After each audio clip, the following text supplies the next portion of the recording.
वीरप्पन आतंक का दूसरा नाम। इस इंसान की मर्डर लिस्ट इतनी लंबी थी कि जज की जगह अगर गांधी जी को बैठाया जाता तो शायद वो भी इसे फांसी की सजा सुनाते।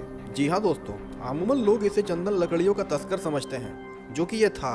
लेकिन इस तस्करी के अलावा भी इसने अपने क्राइम के रिपोर्ट कार्ड में ऐसे ऐसे कारनामे दर्ज कर रखे थे जिसे देख जजों की कुर्सियां भी हिल जाती। वीरप्पन का जन्म 1952 में गोपीनाथन नाम के एक गांव में हुआ था, जो कि कर्नाटक में स्थित है। ऐसा कहा जाता है कि इसने अपनी जीवन की पहली मर्डर तब की थी जब वह सिर्फ 17 साल का था। इसने अपनी पूरी जीवन में तकरीबन 184 लोगों की हत्या की थी, जिनमें से ज्यादातर पुलिसकर्मी या फिर पुलिस से जुड़े लोग थे।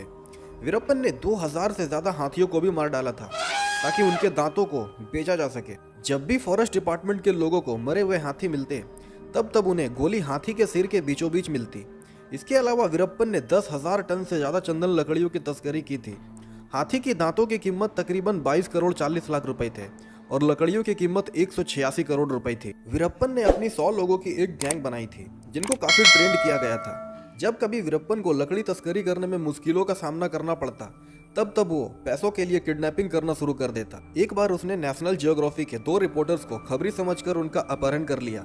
9 दिनों के बाद उन दोनों को वीरप्पन ने अपनी कैद से रिहा किया। इसके बाद 1993 में वीरप्पन ने फॉरेस्ट डिपार्टमेंट के 2 अफसरों को मार डाला। इस घटना के बाद पूरी पुलिस दस्ते को तैयार कर 2 बसों में रवाना की गई, लेकिन वीरप्पन को इसकी सूचना पहले ही मिल चुकी थी और उसने रास्ते में लैंडमाइंस बिछवा दिए। इसके कुछ ही देर बाद जब बसें उस रास्ते से गुजरी तभी एक बस माइंस के चपेट में आ गई और उसके परखच्चे उड़ गए। इस नरसंहार में 22 पुलिसकर्मियों की जान चली गई।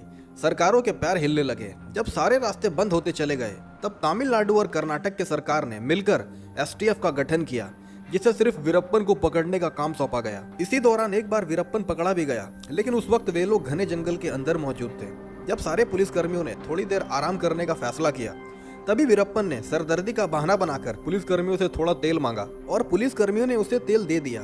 जिसके बाद वीरप्पन ने बड़े चालाकी से उस तेल को अपने हाथों के कलाइयों में मालिश कर धीरे धीरे हथकड़ियों को खोल वहां से फरार हो गया। इसके बाद पुलिसकर्मियों की काफी छीछा लेदर भी हुई।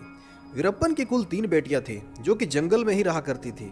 कहा जाता है कि एक बार रात के वक्त वीरप्पन की तीसरी बेटी, जो कि सिर्फ कुछ ही महीनों की थी, वो जोर जोर से रोने लगी। उसकी रोने की आवाज जंगल में दूर दूर तक गूंज उठी थी। सिर्फ इस डर से कि पुलिस उसकी आवाज सुनकर वहां आ ना जाए, वीरप्पन ने अपने हाथों से उस बेटी की सांसें ही रोक दी। इस पर आज भी लोगों की राय 2 हिस्सों में बटी है। कुछ लोग इसे सच मानते हैं और कुछ काल्पनिक।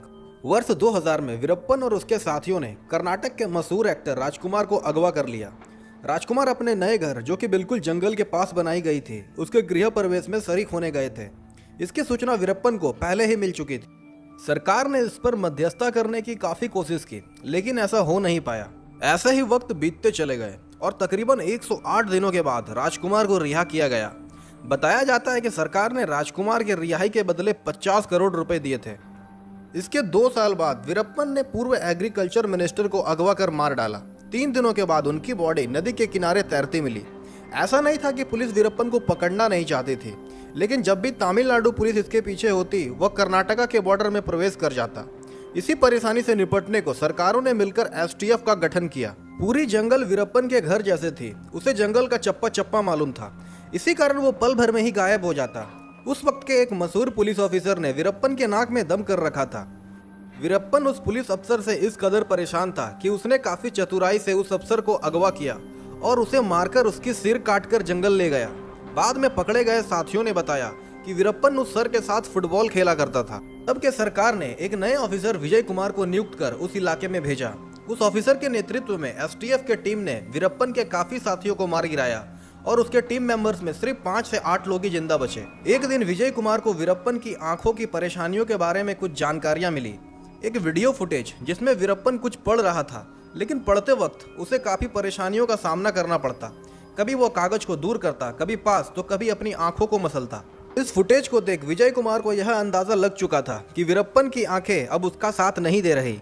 गहराई से पता लगाने पर यह जानकारी सामने आई कि वीरप्पन अपनी आंखों के इलाज को हर महीने किसी गुमनाम डॉक्टर के पास जाया करता है। फिर क्या था, एसटीएफ के टीम ने एक अचूक जाल बिछाया। विजय कुमार ने एक एम्बुलेंस को हायर कर उसके अंदर एसटीएफ के टीम मेंबर्स को ड्राइवर बनाकर बिठाया और जंगल के करीबी सारे गांवों में उसे घुमाना शुरू किया। लोगों को यह बताया गया कि यह सुविधा गवर्नमेंट की तरफ से मुफ्त दी जा रही है।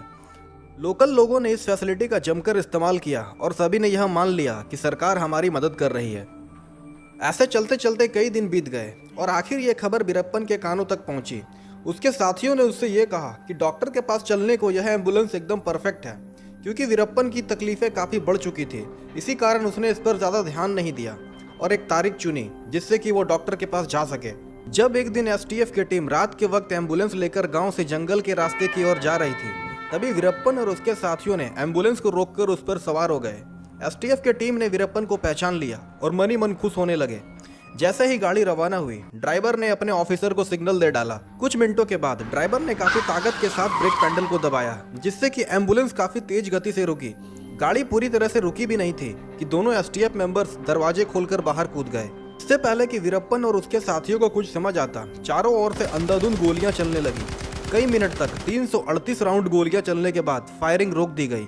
कुछ मिनट और इंतजार करने के बाद एसटीएफ ने एम्बुलेंस की गेट खोलकर अंदर सभी लोगों का जायजा लिया, जिसके बाद यह पाया गया कि वीरप्पन और उसके सारे साथियों की मौत हो चुकी है। वीरप्पन को 3 गोलियां लगी थी, एक सिर पर, एक उसकी आंखों में और एक पीठ पर। सदी की सबसे खूंखार और कुख्यात अपराधी आखिरकार मौत की नींद में सुलाया जा चुका था। दोस्तों, ये कोई कहानी नहीं बल्कि सच्ची घटना पर आधारित है। इस पर आपका क्या मानना है? अपनी राय कमेंट बॉक्स पर जरूर लिखें। Thank you.